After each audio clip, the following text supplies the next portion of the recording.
मुंबई में अगर मुसलमानों की वक्फ प्रॉपर्टीज की बात की जाए तो हमने करोड़ रुपए की वक्फ प्रॉपर्टीज जो है वो भुला दी है।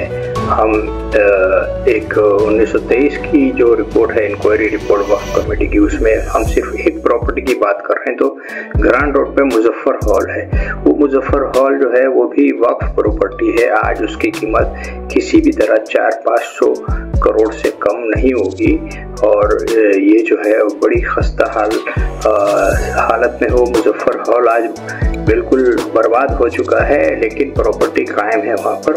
तो मुजफ्फर हॉल के बारे में, मुजफ्फर हॉल वक्फ प्रॉपर्टी है, उसका ये सबूत जो है हमें 1923 की जो ये इंक्वायरी रिपोर्ट है, गवर्नमेंट रिपोर्ट है, उससे मिलता है, जिसमें ये कहा गया है कि मुजफ्फराबाद हॉल वक्फ प्रॉपर्टी जो है उसको हाजी कासिम जोसेफ और हाजी इस्माइल हाजी कासिम ने डोनेट किया था और उसकी 1910 में वैल्यू जो थी 9,93,419 रुपए थी। और इस रिपोर्ट के मुताबिक इस वक्फ हॉल का मकसद ये था कि मजहबी जो है इसमें तकरीबात की जाए, शादी ब्याह के लिए इस्तेमाल किया जाए और दूसरे जो भी सूटेबल जो पर्पस हो सकते हैं उसका किया जाए। जब ये इंक्वायरी हो रही थी तो उस पर ये रिमार्क हुआ कि it is not known how the income of this trust is utilised as there was no information regarding it has been furnished by its managing trustee who also refused to tender oral evidence।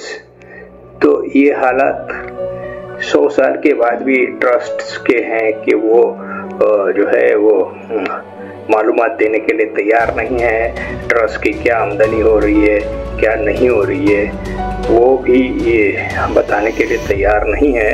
और हम अगर सिर्फ इस एक property का अगर हम अंदाज़ा लगाएं कि मुजफ्फराबाद हॉल ग्रांड रोड मस्जिद के बाजू में इतना बड़ा हॉल है, आज उसकी कीमत 500 करोड़ रुपए है और इसकी आमदनी से मुसलमानों के जो कमज़ोर तबकात हैं एजुकेशन में, हेल्थ में काम हो सकता है। तो ये एक मिसाल है ये 100 साल पुरानी रिपोर्ट से कि हमारे मुंबई में ही कितनी ही वक्फ प्रॉपर्टी बर्बाद हो चुकी है और हम उस पर तवज्जो नहीं दे रहे हैं।